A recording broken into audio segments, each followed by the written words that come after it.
साथियों, मैं हूं आपका अक्सनिगार सहाफ़ी मनोज अलीगढ़ी और आज हम हैं शहर विधानसभा क्षेत्र के समाजवादी पार्टी के प्रत्याशी, कह सकते हैं ताला किंग।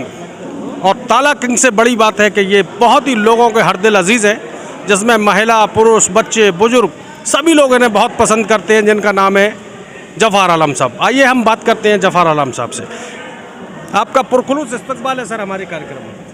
Thank you. मैं स्वागत करता हूं कि आपने मुझे मौका दिया, अपने आपके माध्यम से मेरी बात जनता तक पहुंचेगी। देखिए, जो फलदार वृक्ष होते हैं उनके नीचे खड़े होने से फल मिलता है।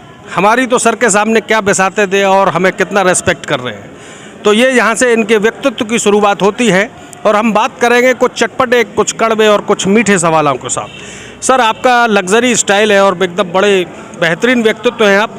लोगों का कहना है कि आप गाड़ी से नीचे कदम नहीं रखते हैं। सर, क्या कहेंगे इस पर? 5 साल तक हमारी सरकार नहीं रही, ये सब बैठे हुए हैं। मैं अपने कार्यालय में सुबह से शाम तक उसके बावजूद बैठा रहा। अपनी सरकार में तो बैठा ही रहा, उसमें भी बैठा रहा।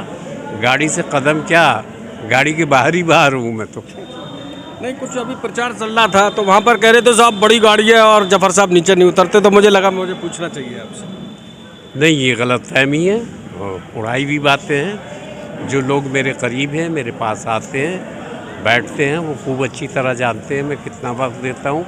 चाहे मैं कोई काम करा पाया हूँ ना करा पाया हूँ बीजेपी की सरकार में, लेकिन कभी कभी शरीफ आदमी मिल जाते हैं तो उन्होंने मेरा काम भी किया, जेन्युइन काम। मैं गलत काम के लिए तो वैसे भी नहीं जाता। उनको खूब मालूम है कि मेरा लाइफ स्टाइल क्या है। ये आपको ठीक है, मैं अपनी फैमिली के साथ रहता हूँ, बच्चों के साथ रहता हूँ, उनका कुछ भी हो, मेरा अपना जो है बहुत सादा है। सर, लोगों का कहना है कि आप ख़वातीनों के बड़े अजीज़ हैं। सर, इस पर क्या कहना चाहेंगे? ख़वातीन तो सोसाइटी का एक हिस्सा है, सोसाइटी का हिस्सा है। अगर ख़वातीन ना हो, ये महिला ना हो, तो ये दुनिया चलेगी कैसे? और इसकी इम्पोर्टेंस इतनी ज़्यादा है, बल्कि इनकी शिक्षा के बारे में अक्सर मैं सोचता हूँ कि जब एक लड़की पढ़ती है तो पूरे घर, पूरा ख़ानदान पढ़ता है। जब एक लड़का पढ़ता है तो अपने लिए पढ़ता है। तो इनकी अहमियत है। अगर मैंने उसका इज़हार किया या मैंने उसको जताया कि मैं महिलाओं को तरजीह देता हूँ, तो मेरा ख्याल है जायज़ है, मैं महसूस करता। साथियों, ख़वातीनों के अजीज़ इसलिए हैं कि मैं आपको बता दूं, पिछले दिनों जब कोविड था, कोरोना काल था, तो ये जफ़ार आलम साहब ऐसे ही महान व्यक्तित्व नहीं बने। इन्होंने अपने खजाने खोल दिए थे और जो इनका जो क्षेत्र है, जैसा कि हमारे साथी बता रहे थे, दबे कुचलों का, वंचित और अल्पसंख्यक लोगों का ये एक तरीके से हब है, गढ़ है। यहाँ बारिश में पानी तो धूप में सूखा पड़ जाती है, और कोरोना आता है तो 2 निवाले रोटी खाने के लिए भारी पड़ते हैं, तो जफ़ार आलम साहब के तिजोरियाँ खुल जाती हैं। ये इसलिए अजीज़ हैं। बहुत सारे लोगों से बात हुई है, लेकिन सब कोई नेगेटिविटी नहीं करते।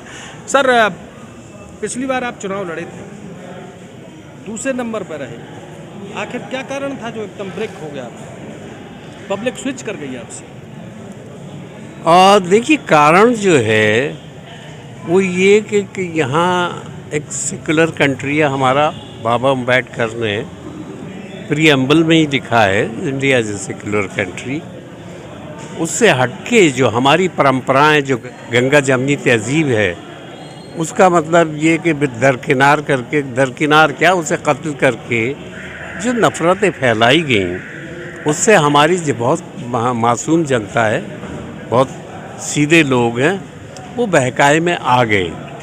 और बहकाए में आने के बाद में जब उन्हें, जैसा मैंने अभी कहा ना कि ये नफ़रत और गुस्सा जो है बहुत देर दिमाग में अगर रुक जाए, आदमी ख़ुद पागल हो जाएगा। वो गुस्सा उतर गया। अब वो अपने बच्चों की रोज़गार की बात कर रहा है, अब वो महंगाई की बात कर रहा है, अब वो बेरोज़गारी की बात कर रहा है।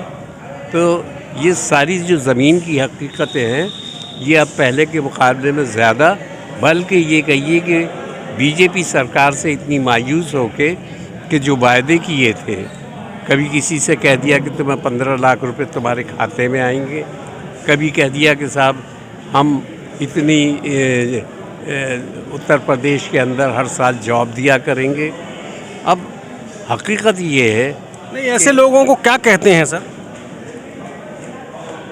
ऐसे लोगों को क्या कहते हैं? ऐसे लोगों को यही कहते हैं कि फ़र्का परस्त फैला के अपनी कुर्सी बचाने वाले।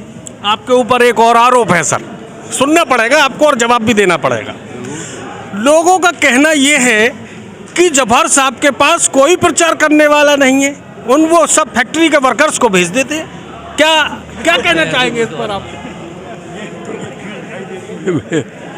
मेरे पास एक भी मेरा आदमी फैक्ट्री की बात चल रही थी सर। नहीं, फैक्ट्री का देखिए वो दैट्स अ सेपरेट इशू।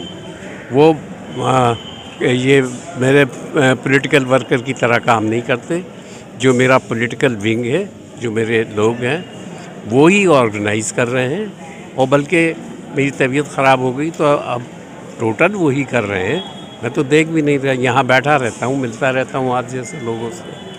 तो सर, जी कहें सब कुछ कह रहे थे? नहीं, ये बिल्कुल है।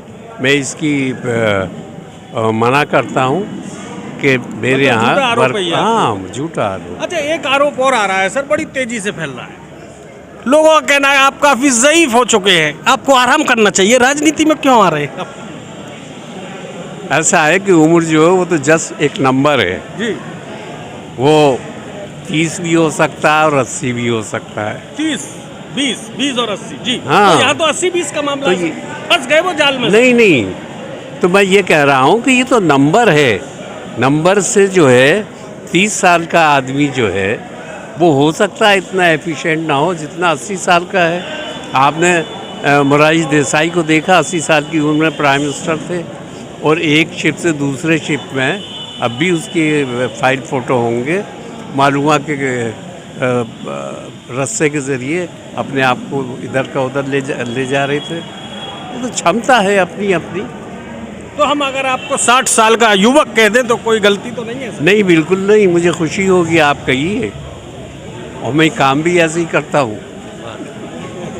क्योंकि सर आप खवातीनों के अजीज़ जो हैं। ख़वातीन का अजीज़ होना, देखिए ऐसा है कि ख़वातीन सर मैं आपकी बात अपनी पूरी कर दूं, आप खवातीनों के ही नहीं बच्चों के भी अजीज़ हैं। मैं शहर में घूम रहा हूँ, छोटे छोटे बच्चे जिन्हें ये नहीं पता जफर आलम साहब कौन हैं, वो झंडा लेके जफर आलम जिंदाबाद, आया आया कौन आया, सिर आया, ये नारे हैं। अब आप ये खुद ही ऐसी सर आपके पास क्या जादू है सर, एकदम बच्चों को प्रभावित कर लिया सर। बच्चे जब ये कह रहे हैं शेर आया, तो इसका मतलब ये 80 का जो नंबर है, या मैं 78 हूँ, 78 मैं तो अपने साथी से कहूँगा कि खवातीनों के चेहरे की तरफ कैमरा लेके जाएं, उनकी जो मंद मुस्कुराहट है, और जो मेरे पीछे बुजुर्ग और युवा टीनेजर्स भी खड़े हुए हैं और बच्चे भी हैं, पूरे साथी किस तल्लीनता से आपको सुन रहे हैं। सर आपका एक एक शब्द एकदम गागर में सागर भरने का काम कर रहा है। सर बताएं सर। नहीं, इतना बड़ा कलाकार तो मैं नहीं हूँ गागर में सागर भर। सर एक बात और मुझे देखने को मिल रहा है कि जो एससी वोट था, जो परंपरागत वोट नीला झंडा हाथी निशान की ओर जाता था, आपने उसको भी चुंबकीय शक्ति से आकर्षित करने की कोशिश करी है। ऐसी आदत क्या कारण है जो लोग आपसे मैंने तो पहले भी इनके साथ रहा था, इनकी समस्याएं सुनता था। बात ये है कि जो हमारी गुजरी हुई सरकार है जोगी जी की, उससे जो इनके ऊपर मायूसी तारी हुई है, ये रिएक्शन है उसका। मैंने कोई ऐसी कलाकारी नहीं दिखा दी जो पिछले 17 में थी और अब मैंने दिखा दी हो। मैं तो पिछले साल भी इन्हें गले लगा के इनको बता रहा था कि ये सब ढोंग है, ये मजहबी ढोंग में मत फंसो, लेकिन फंस गए। बार बार तो नहीं फंसते। एक सवाल महत्वपूर्ण सर, जो आपके लिए भी समझने वाली बात है, आपने जिन क्षेत्रों में, जिन अल्पसंख्यक क्षेत्र में जो वर्किंग कराई थी, सरकार कराया था विकास कार्य, वो सर इजलास में चला गया। तो क्या लगता है आपको? देखिए, इजलास में से गया है मुश्किल से 5% हिस्सा उसका। 95% जो है वो इसी इलाके में है। और आपने मुस्लिम का जो नाम दिया, ये गलत नाम दिया आपने। मैंने हिंदू क्षेत्र में भी इतना ही काम, आपने प्रतिभा कॉलोनी देखी होगी, आपने साई विहार देखा होगा, आपने महेंद्र नगर और काली दे पे वो सड़क जो 1.5 किलोमीटर की बनाई है वो देखी होगी, गुरुद्वारा रोड देखा होगा। मैंने ये मेलरोज़ बाईपास के पीछे सड़क नाम की कोई चीज़ नहीं थी, मैंने आरसीसी की सड़कें उसमें जाल बिछाया। तो मैंने और मैंने प्रेस वालों को कॉपी दी कि ये मैं मुख्यमंत्री से प्रस्ताव पास करा के लाया हूँ और इसे अच्छी तरह देख लीजिएगा और इसे छापिए ताकि ये मालूम हो लोगों को कि मैंने माइनॉरिटी और मेजॉरिटी के दोनों इलाकों में संतुलित काम कराया। सर, आपके ऊपर एक आरोप है, बस यही अपराध मैं हर बार करता हूँ, आदमी हूँ, आदमी से प्यार करता हूँ।